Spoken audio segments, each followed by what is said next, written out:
Yeah, so goals to grow personally and the company. On the first part of that question, I think the biggest area for personal growth would be related to project management. Typically, I've historically been pretty good about, hey, this is where we are, this is where we need to go.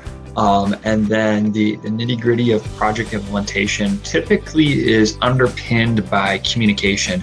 And I think the topic of communication is something that no company or person is ever done pursuing or growing or learning in. Especially the topic of communication in manufacturing, it underpins everything we do, every process, every operation.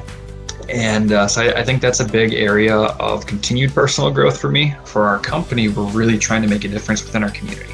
And one of the big things that we're doing is we're finally launching a makerspace, which is going to service 11 school districts that are in about a 23-mile radius of our city.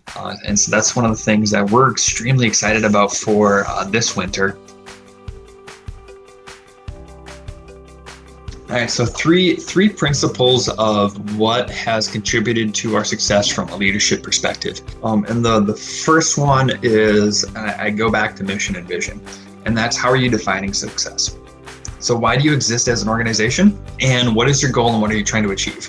And from that creates a company culture that wraps around that mission and vision.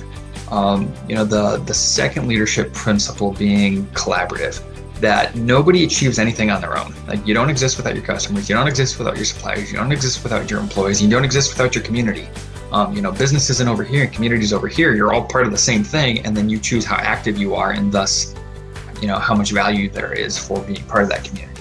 And I think the third leadership principle that's really helped create success is really just having a servant attitude as business owners, where it's not about me, it's about other people, and then we all win together. I would say that the greatest accomplishment would just be the lives that we already have impacted, both at the company and the peoples that came from difficult places that are now in a better place. And that's more so what I'm excited about too with the makerspace, is giving people opportunities that they never had before.